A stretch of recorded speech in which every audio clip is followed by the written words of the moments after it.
Hey, let's talk about the implementation of some of these methods that are in the MyLinkedList class, and then we're going to go back and look at the test MyList and see how that the main program worked. Okay, we'll take it right from the constructor here. Here's all our variables, all already initialized to nothing, null, zero. There's nothing in the system, and so there really isn't much for this constructor to do.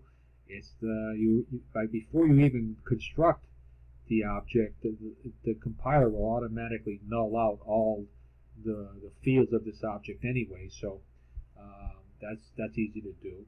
Here's a constructor that takes an array of objects, an array of strings, an array of whatever, and that's an easy thing to implement because all you got to do is go through that array, and you have an add method that takes an object, okay, and it'll just add it. So you're leveraging code that I guess we haven't written yet, but we're going to write it right now. You're just leverage code that you're going to use. Now, get first. What we would like to do is grab the first element that's in the list, because that's what you want. The first element in the list, the last element in the list are used more often than the ones in between. So you have a special method that says get first. So how do you do that? Well, hey, I suppose if there's nothing in the list, return null. Otherwise, you got something in the list. Head points to the first element of the list, so it's perfectly okay to make that reference. Grab the element that's being pointed to by head.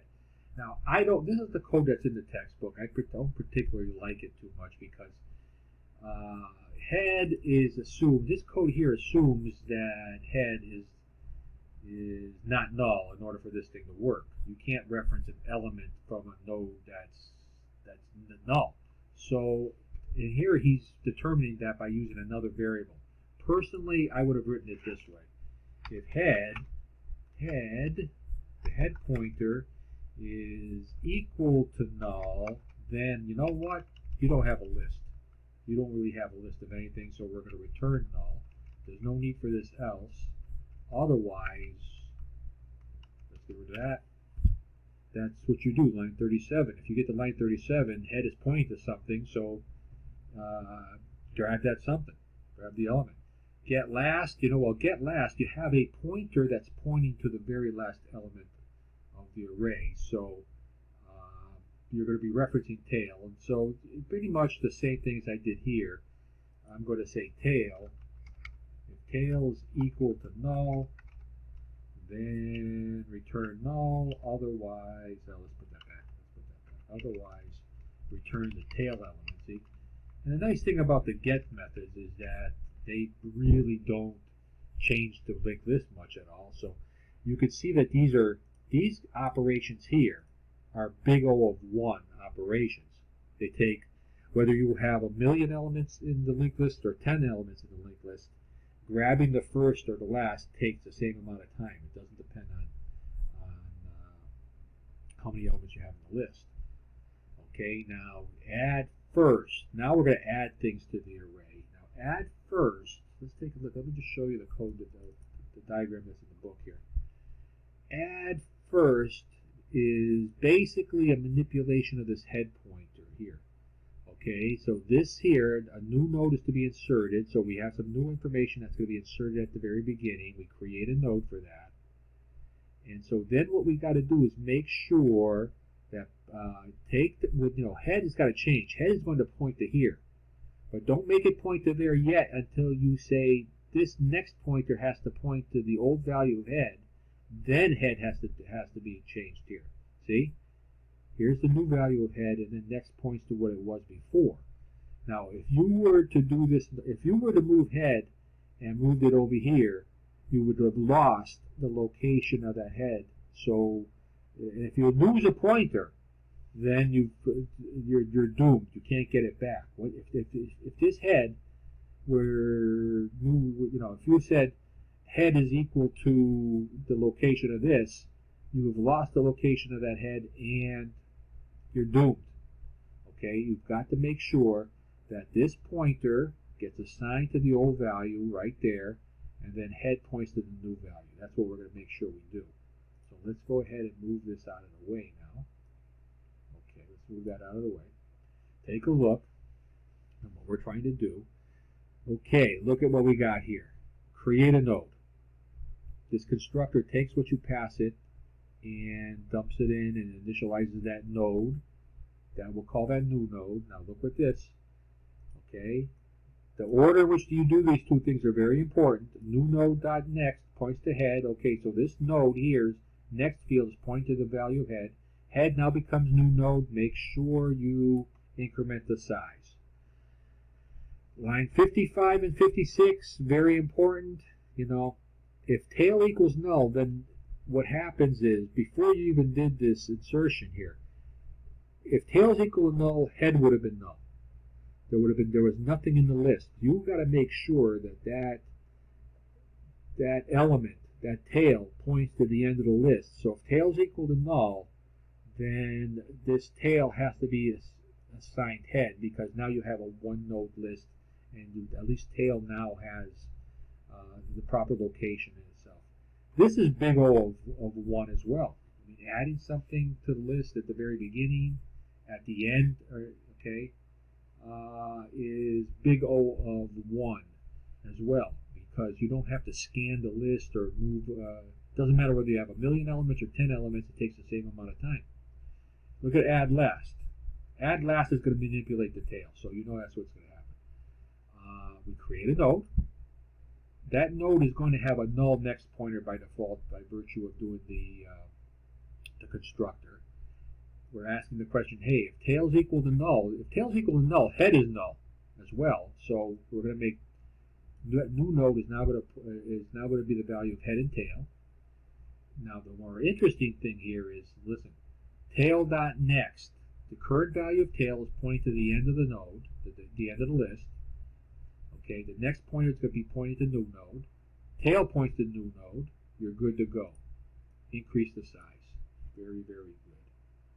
So then here's our add method now.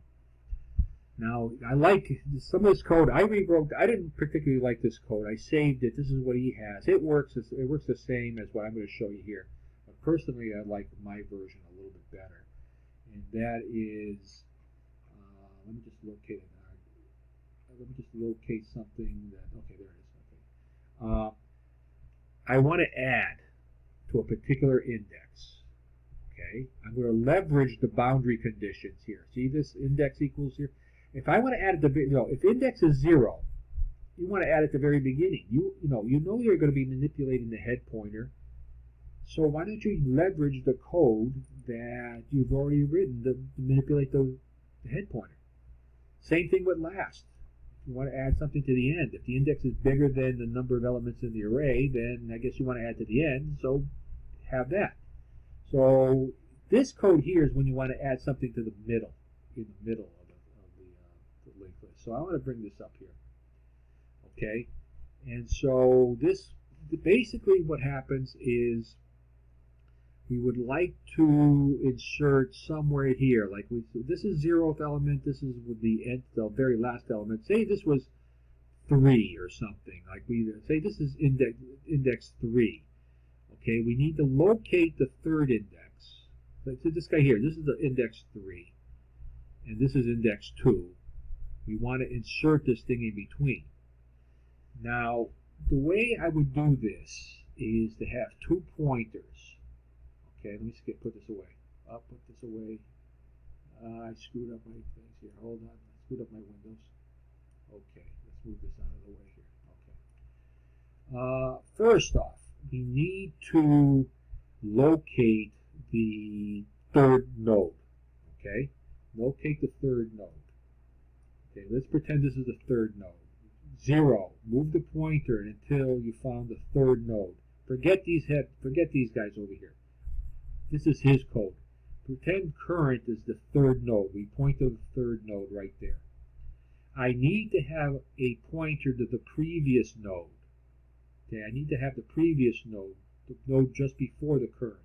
So if this is 3, this is going to be the second node. All right, so what we're going to do is say we start off head, pointing to the very beginning of the list. There is no previous node when you're pointing to the head of the list. So what we're going to do is snake these pointers down the list. I is equal to 0, not including the index. To locate current is going to point to, I use the number 3, the third element. Okay, so what's going to happen is previous is going to be equal to current. Current equals current.next. So I'm snaking these pointers down, and eventually what's going to happen is this guy here is current, and this is previous. Okay, so we make sure we have that. Because if you didn't have a previous pointer, there's no way to go back to the previous node to make an adjustment, because you know what's going to happen is if this is the third element, this new node has to be inserted before it, and there's no way to go backwards. So that's why previous you have to have a node to the previous pointer. So after we locate our nodes, what's going to happen is we create a new node for the piece of information we want to insert. And what we have here, this is our new node. Temp, this is temp down the bottom here. Temp is .next. Temp.next is equal to current. Remember, that's current here. Don't disregard this. This is current and this is temp. And then once we do that, previous.next, the previous node, points to temp. Beautiful. Works great. I think that's actually easier code to understand than what he gives you here, but I leave it in there for you to look at. Now, what do you think the order of complexity is for this node? Well, the worst case, this is big O of n. Anytime you have a loop and you're searching for a particular element inside the data structure, if you have to loop through n elements, then so be it. That's what you have to do, worst case. And so this is big O of n. So you'd expect that to insert, if you want to add to the 1 millionth element, you have to locate the 1 millionth element in the loop before you can even move these pointers around. So this is big O of n. You might say, well, this is big O of 1, big O of 1. Big O always uses the worst case. So even though you might have paths that are big O of 1, there is the possibility you have a path that takes big O of n. So this is a big O of n algorithm. Remove first. Remove first. I want to remove the element that is in the front. Okay? Remove the element that's in the front. So here's what you have here. You want to remove this node right over here. Okay? And once you remove that node, you got to move the head pointer down to the next node. Alright, so let's take a look at that. How do we do it? If there's nothing in the list, then return null. See, when you remove something, you're also returning the value that was in that node. I don't like this code. I really don't like this code. So what I'm going to do is say this. Since you're looking at the head pointer, don't do anything if the head pointer is equal to null. Okay? If head pointer is equal to null, just return null. You're done. Nothing to do. And otherwise, you don't need this else then either. Else, what I'm going to do is grab the element that is in the head, call it temp.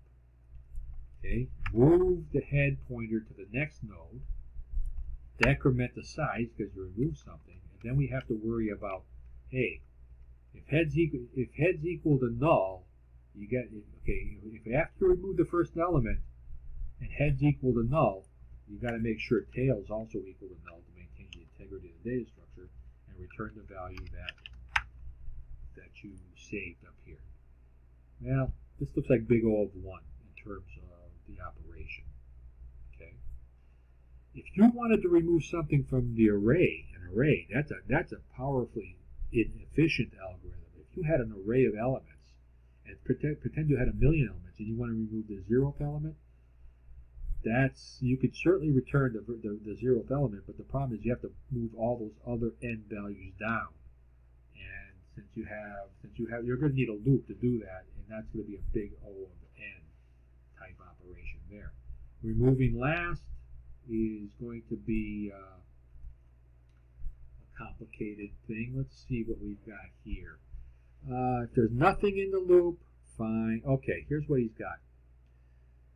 We want to remove the last element. The problem with removing the last element is that, take a look at this. Take a look at this. This will make more sense. This is our linked list. You want to remove this. Okay. You have a pointer to that element. You say, well, what's the big whoop? The big whoop is that you have to locate the element just before it so that the tail points to the one before it, and there's no way to go backwards in a linked list. You need to locate the node prior to the tail. Make sure you have a pointer to it before you can do this. That's a slow operation. That's a big old and operation. So here's what we've got here. And again, I don't like this. I suppose we can keep it.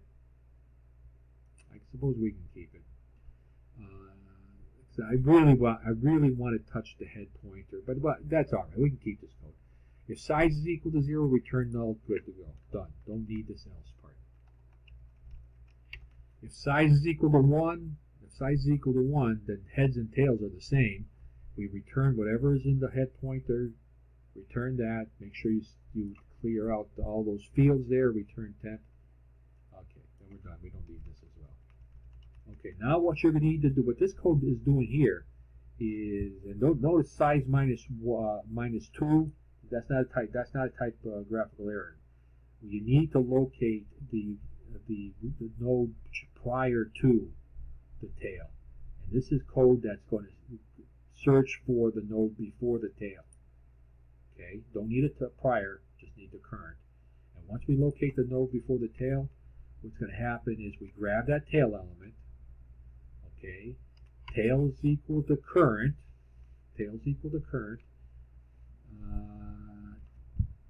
See, this current is this value of current is the node before the tail. So now the tail becomes the new node before the tail. Make sure you make that tail dot next, the node just before it, the next field equal to null. Decrement the size, return the temp. You're good to go at that point. Okay. Well, we're going to stop. This video is kind of long. Why don't we stop right here, and then we'll finish our coding in the next video.